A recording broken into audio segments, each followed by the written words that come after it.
सभी भैया बहनों का आज की कक्षा में हार्दिक स्वागत। आज हम कक्षा 10 विषय सामाजिक ज्ञान जो हमारा पाठ 1 चल रहा है स्वर्णिम भारत प्रारंभ से लेकर 1206 ईस्वी तक, उसमें हमने अब तक जनपदों के बारे में और मौर्य वंश के प्रमुख शासकों के बारे में पढ़ा। मौर्य वंश का पतन तक हमने जानकारी की थी। आज हम मौर्य प्रशासन और मौर्य समाज के बारे में अध्ययन करने वाले हैं। मौर्यों का प्रशासन कैसे चलता था, समाज की स्थिति क्या थी, इन सब का वर्णन इसमें करने वाले हैं और समझने वाले हैं। क्योंकि बोर्ड परीक्षाओं में एक 4 नंबर का प्रश्न आता है, इसका बड़ा निबंधात्मक है, उससे संबंधित एक महत्वपूर्ण प्रश्न बनता है, उसके संदर्भ पर चर्चा। मौर्य प्रशासन और समाज। भारत में जो केंद्रीकृत शासन की व्यवस्था है, पहली बार जब लागू हुई तो उसे लागू करने वाले मौर्य सम्राट थे। मौर्य राजाओं ने संपूर्ण भारत को एकता के सूत्र में पिरोते हुए एक केंद्रीकृत शासन की व्यवस्था प्रारंभ की थी। सत्ता का केंद्रीकरण राजा में था, यानी सत्ता राजा के विरुद्ध काम करती थी, परंतु राजा उस समय निरंकुश नहीं हुआ करता था। राजा निरंकुश नहीं होता था। इस प्रकार जो काम करने वाले थे वो अधिकारियों की सलाह से राजा को काम करना था। मौर्य प्रशासन का वर्णन हम 5 स्तरों में विभाजित करके कर सकते हैं। जैसा कि कौटिल्य के अर्थशास्त्र में लिखा है, चाणक्य के अर्थशास्त्र में लिखा है, उस अर्थशास्त्र में जो वर्णन किया है उसके आधार पर हम इन भागों को 5 भागों में विभाजित करके मौर्य समाज के प्रशासन का अध्ययन कर सकते हैं, करने का प्रयास करते हैं। पहला, केंद्रीय शासन व्यवस्था। केंद्रीय शासन व्यवस्था में सत्ता का प्रमुख राजा होता था और राजा केंद्रीकृत शासन का प्रमुख अधिकारी हुआ करता था, परंतु वह निरंकुश शासक नहीं था। उस राजा की सहायता करने के लिए 18 लोगों का एक समूह होता था, 18 अधिकारियों का समूह होता था। ये 18 विभाग कहलाते थे और इस विभाग के प्रत्येक विभाग को तीर्थ के नाम से जाना जाता है। इस प्रकार आज के डिपार्टमेंट कहते हैं, उस तरह से पहले इनको तीर्थों के नाम से इसको जाना जाता है। और इन तीर्थों के अलावा मंत्रिमंडल अर्थात एक परिषद मंत्रणा होती थी, जो एक तरह से आज जो मंत्रिपरिषद और उस मंत्रिपरिषद का काम करती थी, जो राजा के साथ मिल बैठकर सलाह करके प्रशासन व्यवस्था को चलाने का काम करती थी। इस प्रकार एक परिषद मंत्री भी उस समय हुआ। इन तीर्थों के जो अधिकारी होते थे, जो प्रमुख हुआ करते थे, वो सब राजा की सलाह से और राजा को सलाह देकर के प्रशासन को चलाने का काम करते थे। इन सभी में महत्वपूर्ण जो तीर्थ थे, यानी महत्वपूर्ण जो विभाग थे, उन विभागों के में मंत्री, पुरोहित, सेनापति और युवराज, ये 4 प्रमुख थे। कुल मिलाकर 18 विभाग थे, 18 तीर्थ थे। 18 तीर्थों में से 4 तीर्थ प्रमुख थे, जिनमें मंत्री, पुरोहित, सेनापति और युवराज। इस प्रकार 4 प्रमुख तीर्थ हुआ करते थे। इन तीर्थों के अलावा एक दूसरी श्रेणी के पदाधिकारी भी होते थे, जिन्हें अध्यक्ष कहा जाता है। इन तीर्थों के अलावा ऐसे अध्यक्ष भी हुआ करते थे जो दूसरी श्रेणी के पदाधिकारी कहलाते थे। ऐसे 26 अध्यक्षों का वर्णन कौटिल्य के अर्थशास्त्र में कि 26 अध्यक्ष हुआ करते थे, जो इन तीर्थों के अधिकारियों के अलावा होते थे, अलावा पदाधिकारी होते थे, जो दूसरी श्रेणी के पदाधिकारी कहलाते थे। ऐसे 26 अध्यक्षों का वर्णन कौटिल्य के अर्थशास्त्र में मिलता है।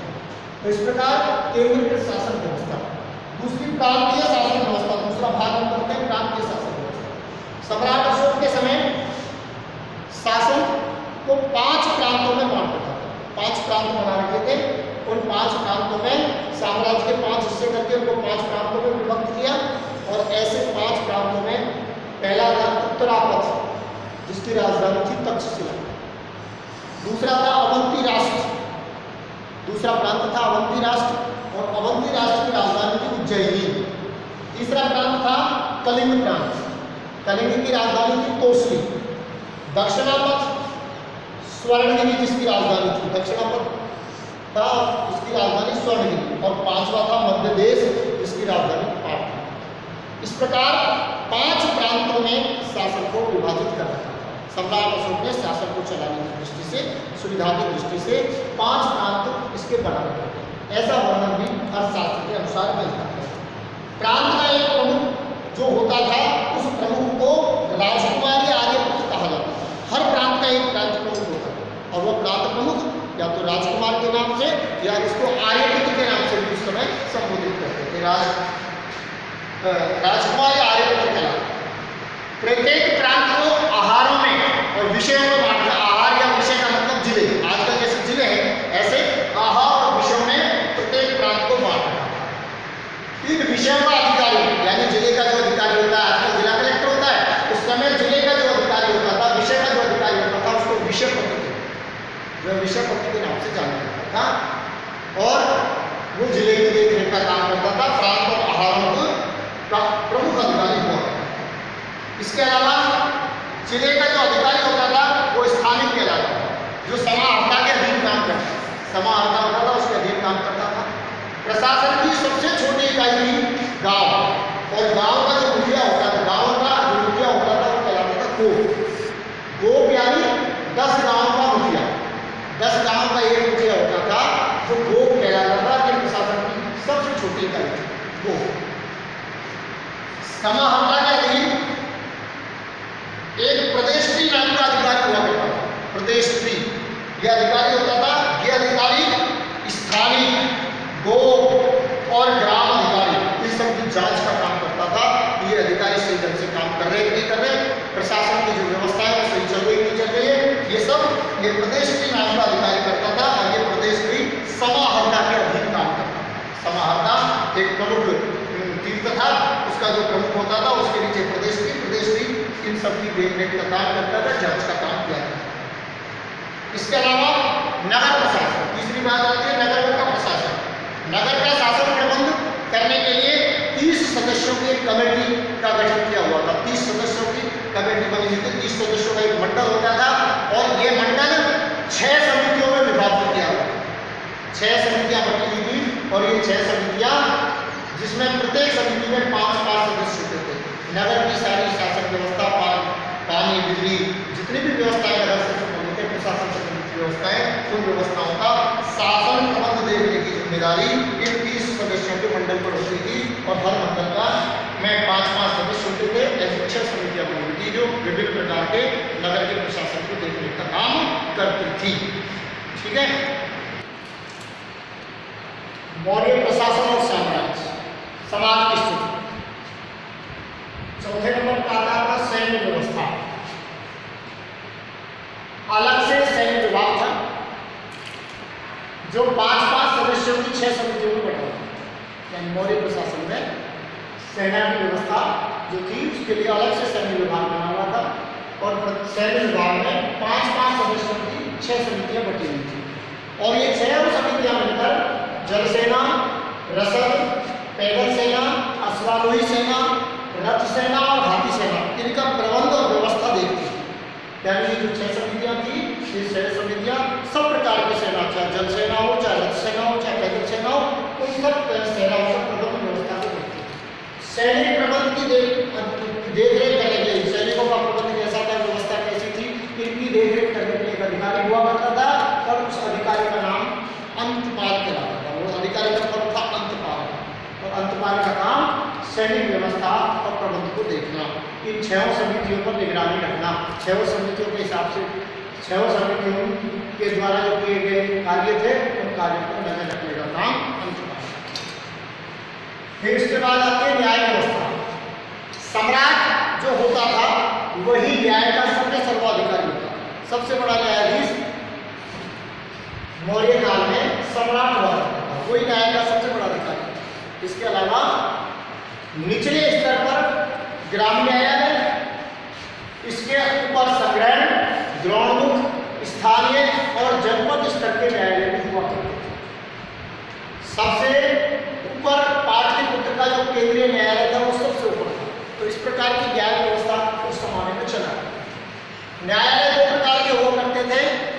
एक न्यायालय को धर्मस्थलीय न्यायालय कहते थे, दूसरे न्यायालय को कंटक शोधन न्यायालय कहते थे। इन धर्मस्थलीय न्यायालयों में मुकदमों की सुनवाई की जाती थी, दीवानी मुकदमों की सुनवाई करती थी। इसके अधिकारी धर्मशास्त्र में निम्न 3 धर्मस्थ अधिकारी, जो धर्म के सबसे बड़े विशेषज्ञ होते थे, ऐसे 3 बड़े अधिकारी और 3 अमात्य के पद पर होने वाले 3, तो 3 और 3 6 बनाकर इस प्रकार के अधिकारी इस अदालत में बैठते थे, धर्मस्थी अदालत में, और वो दीवानी मुकदमों की सुनवाई करने का काम करते थे। दूसरी कंटक शोधन न्यायालय, इसमें फौजदारी मुकदमे आते थे और फौजदारी मुकदमों की सुनवाई करने के लिए 3 अमात्य और 3 अमात्यों के अलावा 3 प्रदेष्ट्री हुआ करते थे। इस प्रकार इसमें भी 6 न्यायाधीश होते थे जो फौजदारी मुकदमों की सुनवाई करते थे। तो कंटक शोधन न्यायालय फौजदारी मुकदमों के लिए और दीवानी मुकदमों के लिए धर्मस्थी न्यायालय अदालतों की व्यवस्था उस समय की गई थी। तो इस प्रकार मौर्य साम्राज्य का प्रशासन कैसे चलता था, उस प्रशासन के बारे में पहले जानकारी है। अब दूसरी चीज पर चर्चा करते हैं, वह है समाज, मौर्य समाज, मौर्यकालीन समाज की स्थिति। मेगास्थनीज की इंडिका पुस्तक और सम्राट अशोक के जो अभिलेख है, उन अभिलेखों से मिली जानकारी के आधार पर समाज का वर्णन में समझने का प्रयास करते हैं हम। वर्णाश्रम व्यवस्था चलती थी मौर्य काल में, वर्ण व्यवस्था थी। समाज 4 वर्णों में बटा हुआ था, इन 4 वर्णों में विभक्त था और यही वर्ण व्यवस्था ही सामाजिक संगठन का आधार ही थी। इन 4 वर्णों के अलावा निषाद, पारस्व, रथकार, छतार, सूत और चांडाल जैसी अन्य जातियां भी निवास करती थी। इसका वर्णन ऐसा उल्लेख हमें मिलता है। इसके अलावा मेगास्थनीज ने तो कहा है कि 7 जातियों में बटा हुआ था समाज। मेगास्थनीज कहता है कि उस समय का मौर्य समाज 7 जातियों में विभक्त था और ये 7 जातियां थी: दार्शनिक, किसान, पशुदानव या शिकारी, जो शिकार करते थे, ऐसे लोगों को पशुदानव कहा जाता था, शिकारी कहा जाता था। इसके अलावा कारीगर या शिल्पी, जो शिल्प का काम करते थे, बनाने का काम करते थे। इसके अलावा सैनिक, निरीक्षक, सभासद और शासक लोग। इस प्रकार ये 7 जातियों में समाज बटा हुआ था। अर्थात मेगास्थनीज ने अपने वर्गीकरण में जाति, वर्ण, व्यवसाय के अंतर को बिल्कुल भुला दिया। न जाति न वर्ण, इनके वर्गीकरण को उसने भुला दिया है। उसने केवल 7 प्रकार की जातियों का वर्णन किया है, जिसमें दार्शनिक, किसान, पशुदानव, शिकारी, कारीगर, शिल्पी या सैनिक, निरीक्षक तथा सभासद और शासक थे।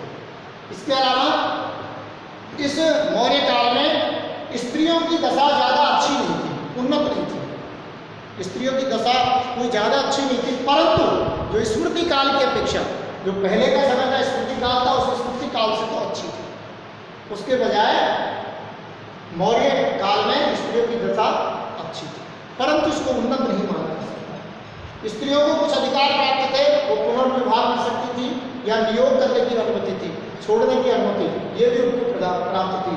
इस प्रकार स्त्रियों की स्थिति औसत थी, ज़्यादा अच्छी भी नहीं थी। तो ये सब वर्णन अपन इसमें पढ़ा, मौर्य साम्राज्य का प्रशासन और समाज कैसा था, उसकी स्थिति का अध्ययन हमने किया। अब इससे संबंधित जितने भी पाठ्य में प्रश्नोत्तर है, उन प्रश्नोत्तरों को देखकर उन्हें लिखने का प्रयास करेंगे। तो अपनी उत्तर पुस्तिका में लिखेंगे, जो समझ में नहीं आता वो पूछे जा सकते हैं। धन्यवाद।